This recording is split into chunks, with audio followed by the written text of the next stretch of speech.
Hello everyone, I'm Chris Heiler, and this is IBN News, the world's only true news source. Today, a look into just how deadly one of the most commonly purchased holiday gifts can be. Video games, the gift that keeps on giving.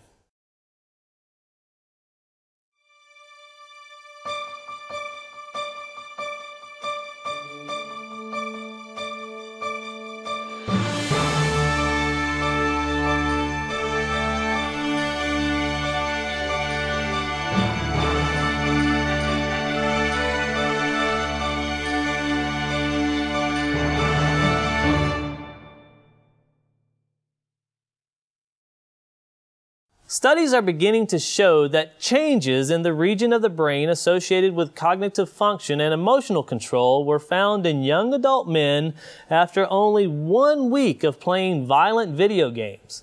Now, that's according to results presented by Indiana University's School of Medicine researchers at the annual meeting of the Radiological Society of North America. This is the first time that Indiana University researchers, who have studied the effects of media violence for more than a decade, have conducted an experimental study that showed a direct relationship between playing violent video games over an extended period of time and a subsequent change in brain regions associated with cognitive functions and emotional control. The controversy over whether or not violent video games are potentially harmful to players has been debated for many years, even making it as far as the Supreme Court in 2010. Now, there has been little scientific evidence demonstrating that the games have a prolonged negative neurological effect. Although Yisrael Hawkins and his team at the Peaceful Solution Character Education Program have been warning society about the use of video games and the dangers of them for years, scientists are just now acknowledging that, well, we have a problem. Yang Wang, MD Assistant Research Professor in the IU Department of Radiology and Imaging Science, says that for the first time we have found that a sample of randomly assigned young adults showed less activation in certain frontal brain regions following a week of playing violent video games at home. The affected brain regions are important for controlling emotion and aggressive behavior. Now, for the study, 28 healthy adult males aged 18 to 29 with low past exposure to violent video games were randomly assigned to 2 groups of 14. Members of the first group were instructed to play a shooting video game for 10 hours at home for 1 week and refrain from playing the following week. The second group did not play a video game at all during the 2-week period. Now, each of the 28 men underwent a functional magnetic resonance imaging, also known as a fMRI, analysis at the beginning of the study, with follow-up exams at 1 and 2 weeks. Now, during the fMRI, the participants completed an emotional interference task, pressing buttons according to the color of visually presented words. Words indicating violent actions were mingled among non-violent action words. In addition, the participants completed a cognitive inhibition counting task. The results showed that after 1 week of violent gameplay, the violent video game group members showed less activation in the left inferior frontal lobe during the emotional Stroop task and less activation in the anterior cingulate cortex during the counting Stroop task, compared to their baseline results and the results of the controlled group after only 1 week. Now, after the video game group refrained from gameplay for an additional week, the changes to the executive regions of the brain returned closer to the controlled group. Stroop task tests an individual's ability to control cognitive flexibility and attention. Dr. Wang went on to say that these findings indicate that violent video game play has a long-term effect on brain functioning. These effects may translate into behavioral changes over longer periods of gameplay.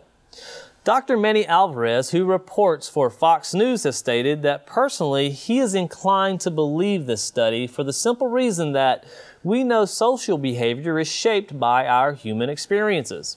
He went on to say that virtual reality is getting more and more sophisticated between three-dimensional graphics and lifelike sounds, and the personal experiences of players is getting to the point where they can lose sight of what is real and what's not.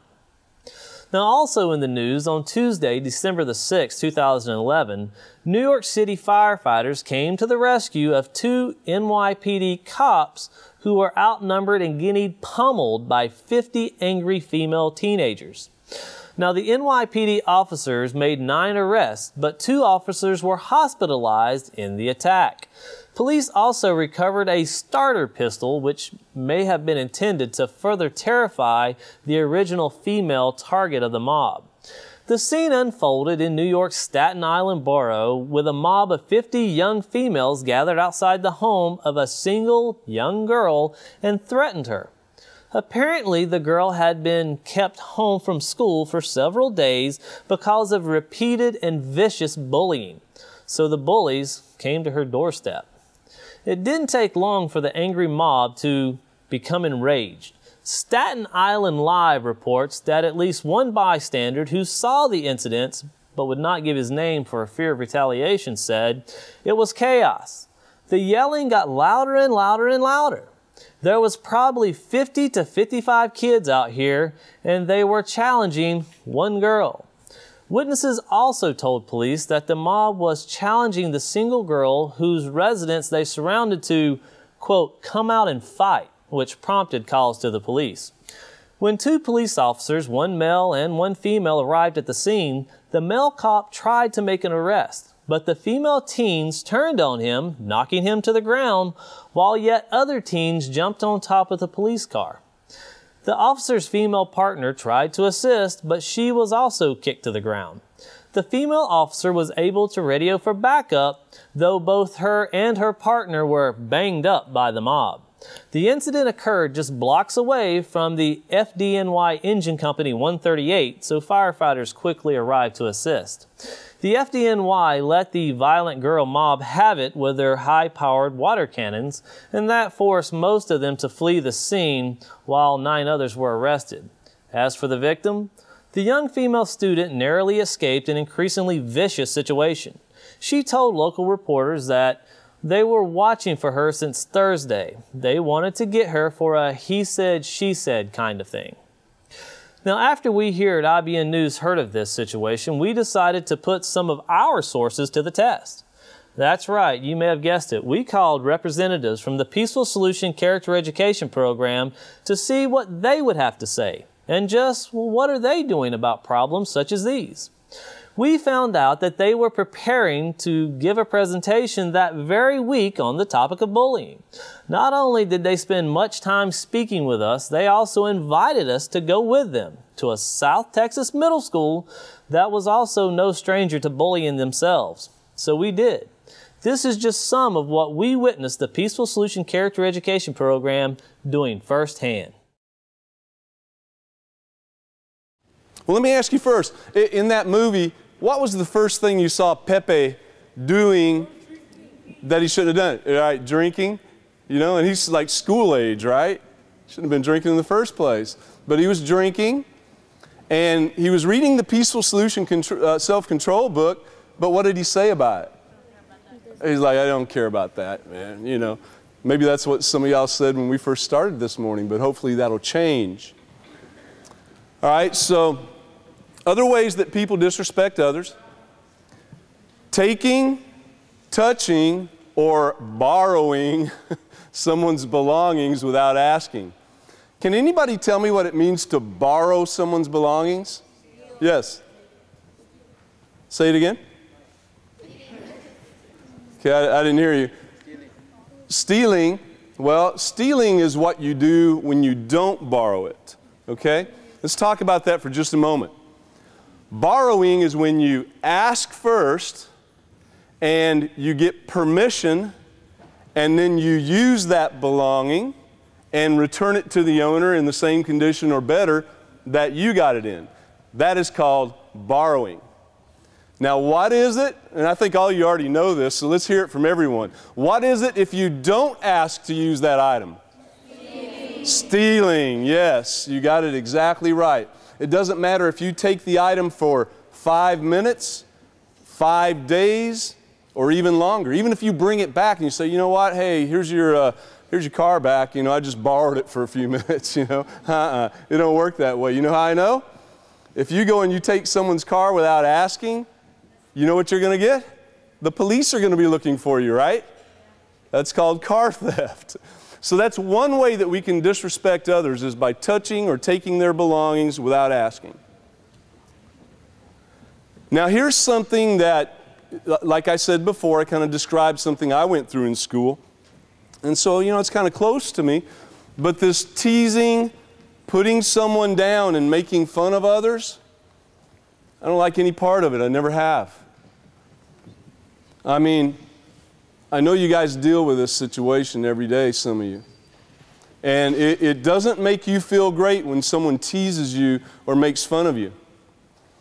And you know, something else that I would like to point out about this is that you and your friends, in your close interactions, you know, you're over at each other's house, maybe, you know, doing whatever, building something, studying, whatever. If you call your friend names, you know, just playing around, does that ever occur to anybody? You call each other names, you know, hey, you. So people go through that, right? But when you do that, you know what? That's a form of disrespect. Let me ask you this. Have you ever had a situation where you were joking with your friends like that, and all of a sudden your friend got mad because you called him one of those names? Yeah. You know, it's like you did it before and they didn't get mad, but all of a sudden they got mad and just kind of blew up, right? Because it is disrespect and nobody likes it and it's not right. Another form of disrespect is lying. You know, when you lie to your parents, to your teachers, to your friends, you can even lie to yourself. But lying is a form of disrespect. Does anyone here, if you like being lied to, let me see your hand. Anybody? Okay. Well, I'm not going to lie to you today, okay? So hopefully you don't like being lied to and you can get over that one. Bullying and taking advantage of others. Okay, so bullying, we all know about bullying or have heard about it in schools, right? Maybe you've had a situation where you've seen bullying taking place, or maybe you've been bullied, or maybe you are the bully. Think about that in your mind for just a minute. Can everybody still hear me? Can you hear me over there? Yes. Okay. I know when I was teased and everything in school when I was young, you know what? After being bullied, then when I got old enough to where I could bully someone younger than me, guess what I did? I became the bully. Yeah. I became the bully. Even though I did not like the way I was treated, I wasn't taught any other way to do anything or any other way to take care of the situation. So you know what I did? I did what I learned. And what did I learn? I had learned how to be a bully from the bully. So what we want to do is we want to show you a few different ways on how to respond to that. If you're interested in having the Peaceful Solution Character Education Program come to your school, please give them a call. There's no doubt the information being brought by this program to the students of our schools is priceless, saving lives and reducing the heartaches that are taking place with our students today. Now, you can find them on the web by searching www.peacefulsolution.org, or you can call them toll-free at 1-888-613-9494. Let's start making our world a better place today. From all of us here at IBN News, thanks for joining us.